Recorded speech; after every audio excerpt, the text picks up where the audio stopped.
All right, guys. So the other day, I covered a story about how Zohran Mamdani, since winning the primary in New York City for the Democratic nomination for mayor, has been receiving a lot of smears and um, hatred, not just from MAGA, but also from Democratic Party collaborators who are always content to tell the rest of us to vote blue no matter who, that a vote for a third party is a vote for the opposition, right? How many times did we hear that a vote for Jill Stein was a vote for Donald Trump, right? Uh to get in line and vote for the lesser evil, right? How many times did we hear that during the 2016 and 2016, 2020, and 2024 campaigns? How many times did we hear that? And now that somebody who's a little bit further left is able to win a primary. Well, I don't even know if I want to say a little bit further left. To be fair, Zohran Mamdani is a leftist, and he has some bold ideas. uh, and I wish him the best with it. Some of it I'm not sure, right? It's not like you know, it's not like I'm likely to agree with him 100% on everything all the time, right? Everybody's different. Everybody has their own opinions and ideas. But he has some good ideas. He actually has a vision, right, for New York City. So he actually has new ideas on how to change that city to help the people there. And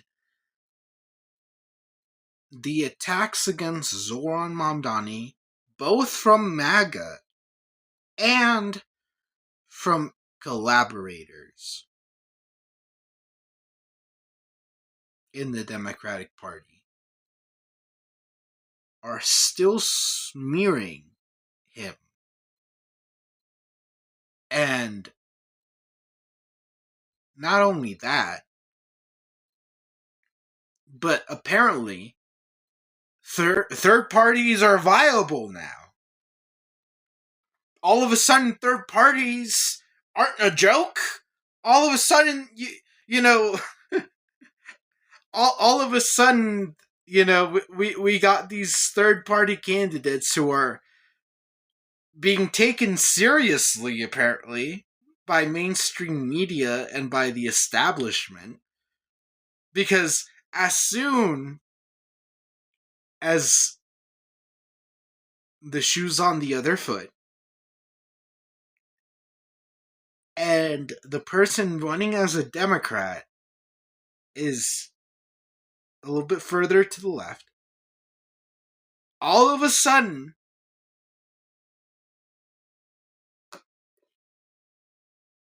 you got all of these people who love to preach and lecture the rest of us about how we need to, fall in line and vote blue no matter who. All of a sudden, they're abandoning ship.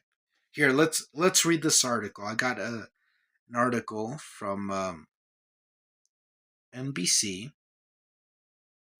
here, NBC New York, and the headline reads: Mamdani gets key teachers union endorsement as Trump threatens NYC takeover. The subheading reads, President Donald Trump has repeatedly taken aim at the 33-year-old Democrat, most recently when asked about him at a cabinet meeting on Tuesday, and Zohran Mamdani has responded and says, quote, political upstart Zohran Mamdani secured another key endorsement Wednesday, earning the support of the United Federation of Teachers, New York's most powerful teachers union. Good on him. A day after the President of the United States threatened to overtake the 5 boroughs should the 33-year-old be elected mayor. Donald Trump is just threatening with occupying New York City if somebody he doesn't like gets legitimately elected mayor of New York City. Even though we have this we have this felon with 34 felony counts who feels like he's so high and mighty despite his own lack of morality and his own criminality. Not necessarily to say that criminality and lack of morality are the same thing. They're not. There's been plenty of things that have been legal throughout history that have been immoral. And then there have been plenty of things that have been illegal that have been perfectly moral, or not really moral one way or the other, kind of amoral, right? But we have this man who goes around calling people illegal for crossing a fucking imaginary line in the dirt, right? And like that somehow justifies taking away all of their human rights and justifies even worse crimes against humanity, against migrants. We have this guy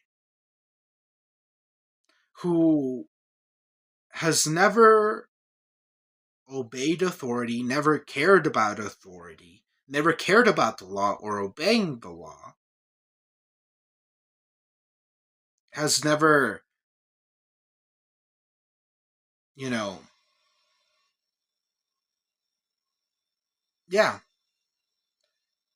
And he's now imposing his will upon everyone. He's persecuting his political opponents for whatever crime he can get on them, right? After years and years of bitching and moaning that there was a political witch hunt against them, look at what he's doing now. He's threatening to deport Zohran Mamdani literally just because he has a different ideology than him, right? Because he's in a different political party. Now, yeah, are there some political ideologies that are very dangerous and shit? Sure.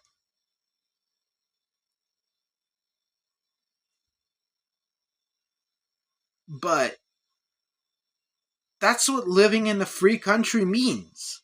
Everybody gets to have their own political opinion, right? And Zohran Mamdani's ideology is nowhere near as dangerous as Donald Trump's fascism, his racism, and discrimination of brown people, black people, Muslims, people who are LGBTQ.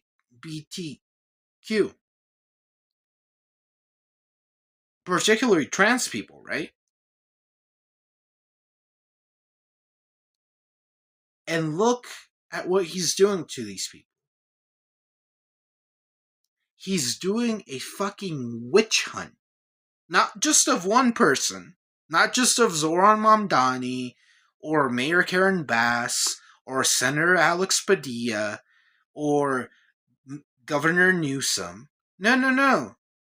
He's targeting every Democrat. Not just the politicians either. That's why he's occupying LA, and now he's threatening to occupy New York City if they democratically elect somebody that he doesn't like and appoint somebody else, his own personally hand-picked goon, to run New York City for him in a coup of New York City.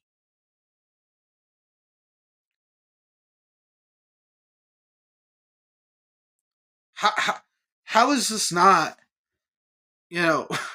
top news? I mean, I get it, right? Like, there's a lot of big news stories, massive news stories every day. But how is this not bigger? To be fair, I mean, there's definitely people talking about this. But mainly it's like, it's people like me, just punks with cameras. YouTube channels and shit, Like, I have seen very little coverage on this and very little outrage of this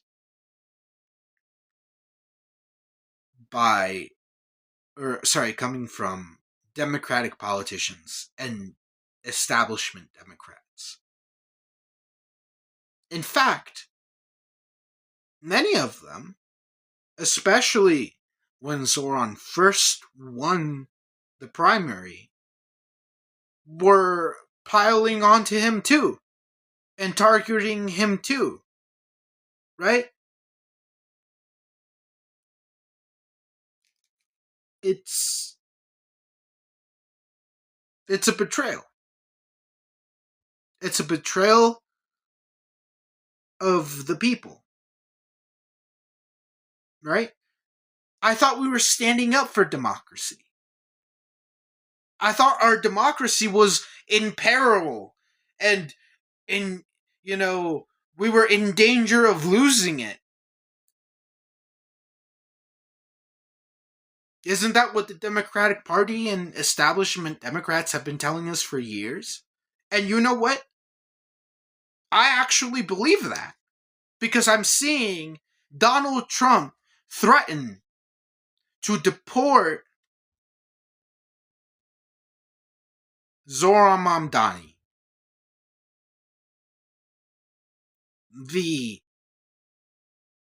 Democratic candidate for New York City mayor,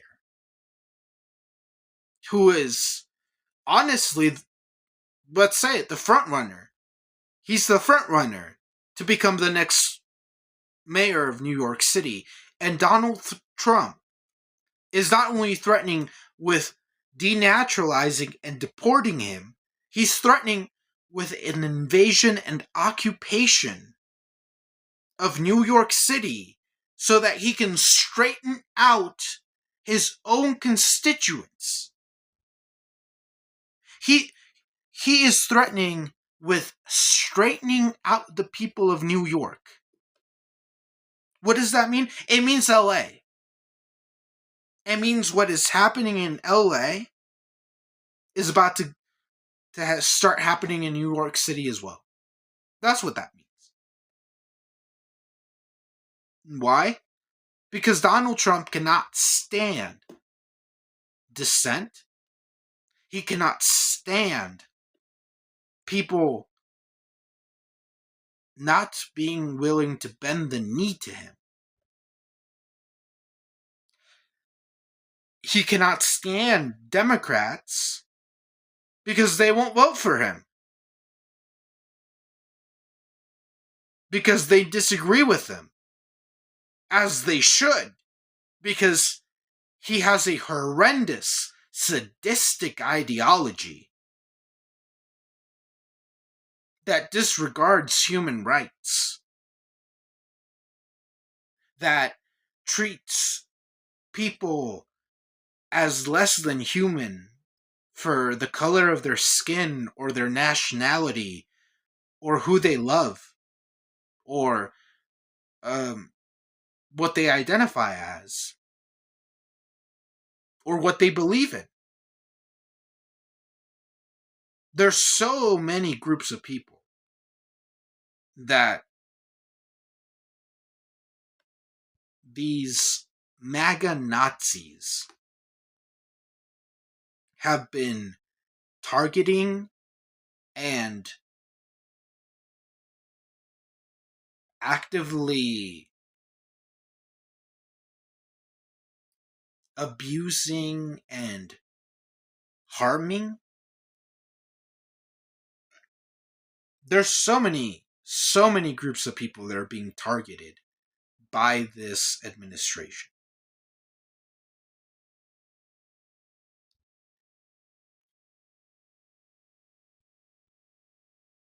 And we need to stand united. And we need to form a large, broad coalition of these groups of people who are disenfranchised and being stripped of their rights and humanity by this horrendous administration. And when we most need to stand together, to show a united front, to show strength, to push back against this Nazi administration, you have these establishment Democrats, these collaborators, who, instead of sucking it up, being good sports, are being sore fucking losers, who can't comprehend that their ideology, that their way of doing politics, that their greed and sucking up to corporations and the wealthy and powerful, that era of politics is gone. It is done. It is over with. It is dead and buried. That right now, people are suffering. People are struggling to pay the bills, are struggling to find employment, are struggling to pay for health care, are losing their health care, are saddled with immense debt, particularly student loan debt for a lot of people. In this country that's supposed to be the wealthiest country in the world, and yet more and more we have people descending into poverty. And instead of doing something to address these issues and prevent more people from slipping into poverty, you have these Democratic politicians who are simply content with the same old bullshit, or are willing to suck up to MAGA and are bending over for them, letting them screw not just them, but the rest of us over,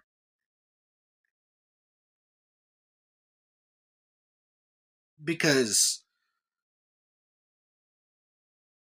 they would rather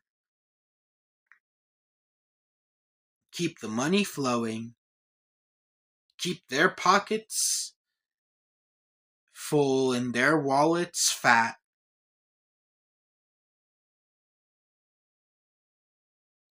and they would rather that than actually help the people that they were elected to represent. And now we have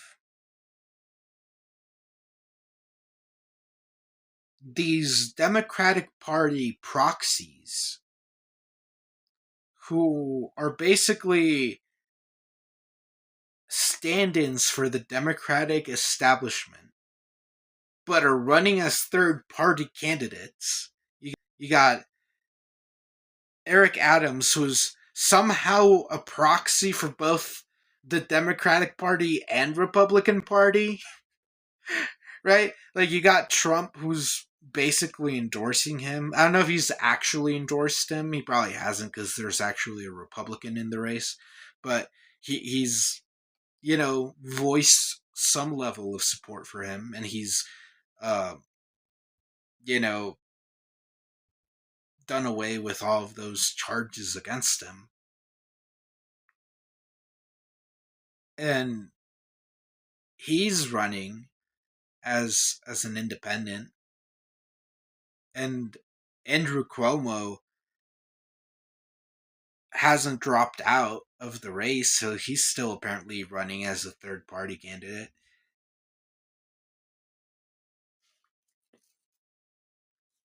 And you got other Democratic politicians who, are,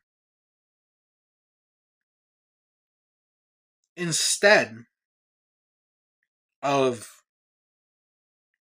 standing up to Trump, who's targeting his political opponents, are instead trying to figure out how they can get Zohran Mamdani to lose the general election. Because they would rather hand the country over to Nazis. They would literally rather sell the country out to a fascist than displease their masters, their billionaire owners. Because that's what they are. They're owned by the billionaires.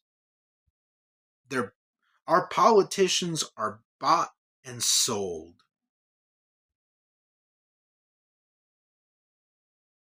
They prostitute themselves out to these billionaires, to people like Jeff Bezos and Elon Musk. Many of them might actually be willing to ask Elon Musk for money, right? I mean, who knows how his third party is gonna end up doing, right? But if it wasn't for that, I mean, the only thing actually I think that stopped Democrats from begging Elon Musk to come back on their fucking knees was that they knew that he's just so unpopular now, especially among Democrats, that if they did that, it would make them look horrible, right? Because Elon Musk might now be standing up to Trump and fighting with him, but he sure as hell wasn't doing that when they were cutting pediatric cancer research, or when they were cutting and destroying US aid and leaving millions of people without resources that they needed to survive, leaving food in warehouses to rot instead of giving it to people who were hungry. That's who Elon Musk and Donald Trump are. They would rather watch people starved to death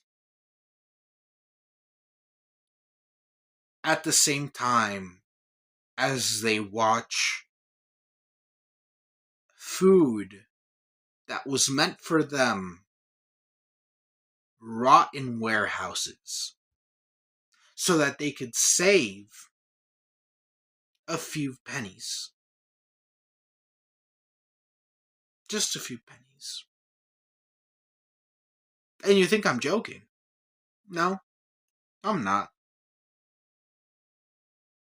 The budget for USAID, the funding was minuscule compared to the budget of the federal government. I mean, it was substantial in the grand scheme of things, right? It was like a few $1 billion. But to the federal government, it really wasn't that much, right? Like, compared to a lot of the other things that the government pays for, like the Pentagon, really wasn't that much. And even that relatively small amount of money was crucial to helping people around the world. It was still, despite the fact that it was a small portion of our budget, it was still the largest organization that provided aid around the world.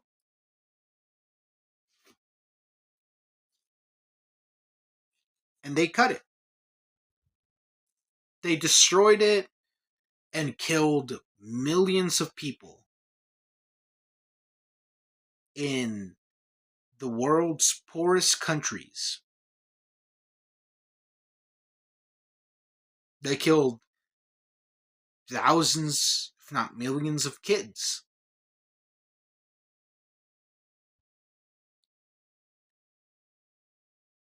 For their fucking greed. Because they can never have enough. Because it doesn't matter how much they have, it will never be enough for them. They're addicted to it. The money. They're addicted to it. It's not that they need more. They don't need more. They don't. You know how I know they don't need more? They have a house. They have cars. They're not homeless and on the street sleeping on benches.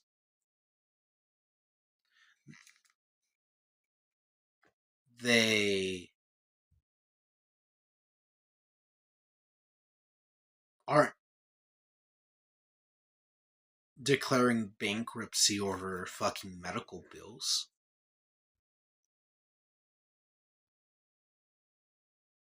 They have enough. And yet, what do we see every year? Oh, that's right. Every year they get more. And more. And more. And the rest of us, we get less and less and less.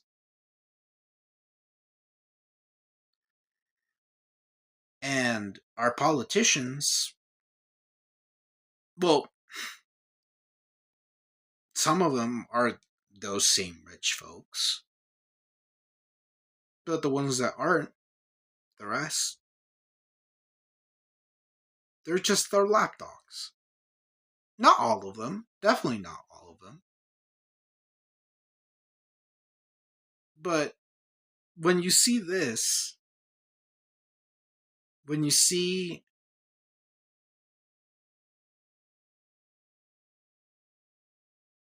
Donald Trump literally threatening with, honestly, one of the most authoritarian and dictatorial things you could do, overriding a fucking election Just openly saying, I'm going to override this election if it doesn't go the way I want it to. And I'm going to deport my political opponent. And instead of standing with Zohran, these Democratic Party hacks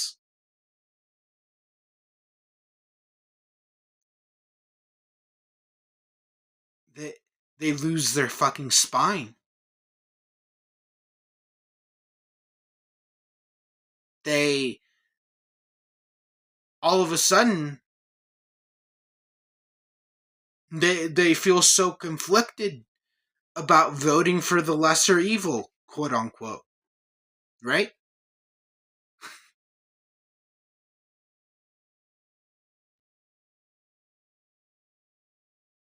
This is a fucking joke.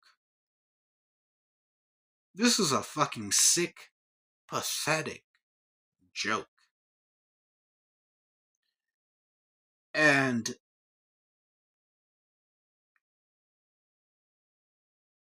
it needs to be made clear that the people, that the Democratic Party base stands with Zohran Mamdani and is behind him and his ideas. That doesn't mean we have to agree with him on everything. Doesn't even mean we have to keep our disagreements to ourselves. That's what democracy is about, right? That's what freedom of speech is about. But that goes for Zohran too. That goes for democratic socialists and progressives like him too. It goes to everyone. It certainly appears to apply to fascists like Donald Trump and neo-Nazis, right? Like Stephen Miller. They certainly seem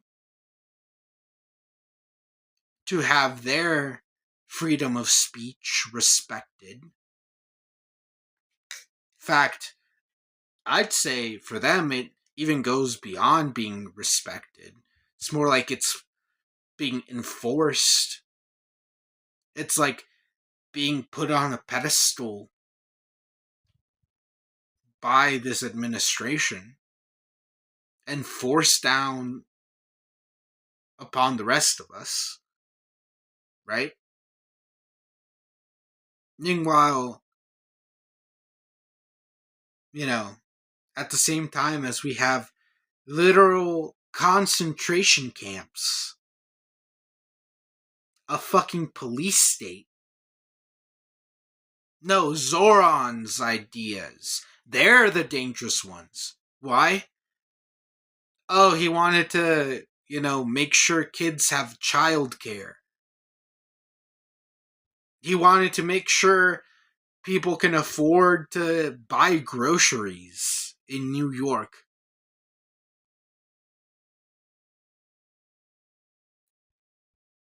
Ooh, spooky. How scary. Even though we're already in a fucking police state. Even though we already have the Republicans racially profiling people and putting them in concentration camps. No, no, no, no. No, no, no, no, no, no. We have to make sure that our rich overlords don't have to sacrifice anything.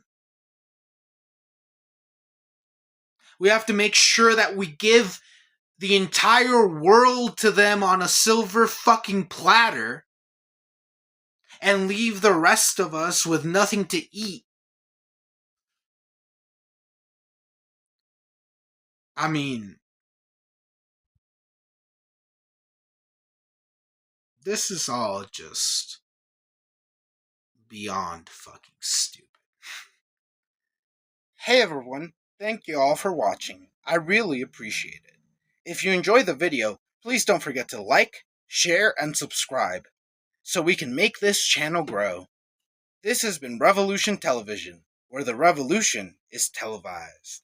Peace.